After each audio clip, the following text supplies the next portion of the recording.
Good Friday evening to all of our church family. I'd just like to come before you this evening to make a few announcements and give some guidelines for worship.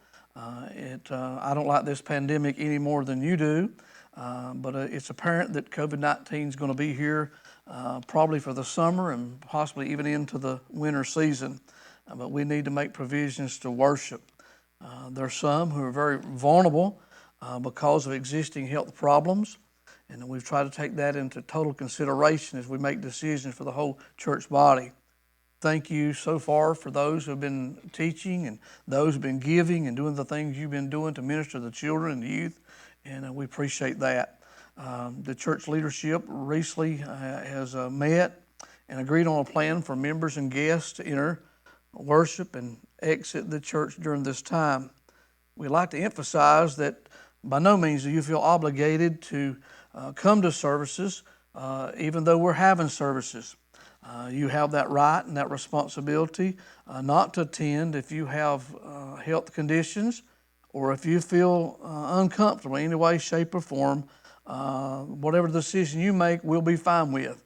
We're going to still offer services through the website as usual. But we will make available after service has concluded those messages. Jack will also be teaching on Saturday, so you'll have a Sunday school lesson on Sunday as he continues the book of Romans. Again, let me urge that if you have a fever, cough, or shortness of breath, please do not come to service. You put other people at risk even though you wear a mask or don't wear a mask.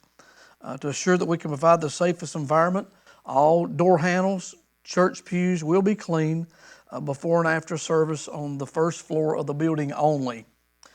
To assure that we can provide the safest environment, our service will be conducted as they have been in the past, except with some exemptions.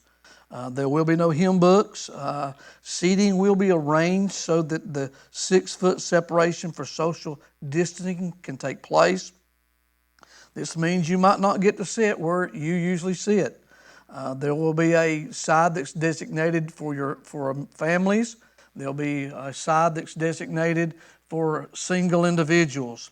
So be mindful of that when you come to worship if you do. We will not have a fellowship time. There'll be no shaking of hands, hugging, or congregating before or after the service, putting others at risk. There'll be no choir. No offering plate will be passed out. Again, there'll be no Sunday school. We will have a nursery, but it will be provided by self-serve. So keep that in mind as you bring children. You'll be responsible for those children. Again, we as leadership feel that it's time to try to have some type of service at the church and feel that this is the best way to achieve this. It's our responsibility to set guidelines if we are to worship, and we're trying to do that to the best of our ability. Please, we ask that you have patience. This is all new to us as it is to you. We'll get some things right, and we'll have to adjust some things in the future. Let me give you the following procedure, some things that will take place. Again, let me remind you, Sunday school will still be online. Jack will be doing that, and also Terry's doing some stuff for our children. Service will begin at 11 o'clock. We'll try to get everybody seated as quickly as possible, and that will be the only service that we'll have on Sunday since it is a fifth Sunday. And no, we will not be observing communion, of course, but I hope that those who can come will come. Let me just give you a few guidelines that we've adopted from the Southern Baptist Convention and the state. Families, or if you live in the same household, you will be allowed to sit together. Ushers will meet you at the side doors and will let each family or individual into the church. Please wait outside to be seated and maintain a 6-foot separation. When entering, ushers will advise you which sections are for families and which sections are for individuals so that you can seat yourself. Please remain seated before and after the service unless it's for restroom use and restroom use only or case of emergency. If you need to use the restroom, please keep social distancing and only one person at a time in the bathrooms. Parents, please accompany children to the restroom and be sure you wash your hands before leaving the restroom. If you have your own hand sanitizer, please bring it. We have limited amounts, but you could help us with that. Also, if you would like to wear a face mask, it's not required, but if you like to wear that, that's perfectly fine. It is suggested that you do wear it for your protection and to protect other people as well. We do not provide those. You must bring those if you desire to wear one of those. After the service is finished, our ushers will try to dismiss the church. We will leave in an orderly fashion.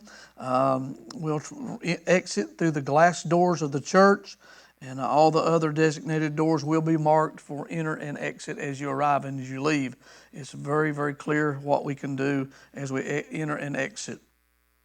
If more seating is needed, chairs will be set up in the fellowship hall, and service can be viewed on the television screens in the fellowship hall. If the in the fellowship hall ushers will dismiss through the backside doors, those doors are also marked clearly so that you can enter and you can exit.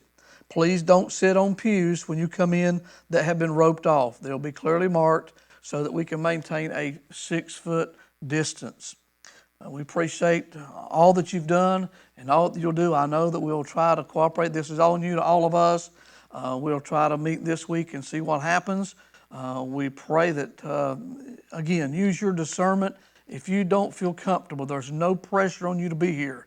You can watch it online, but if you would like to come and you feel comfortable doing that, you're certainly welcome to come and enter the worship service and follow these guidelines.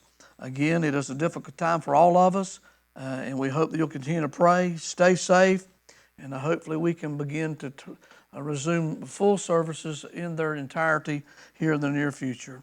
So hope you have a good evening. God bless, and you prayerfully make that decision, what you feel like is the best interest for yourself and for your family as you approach this Sunday. God bless.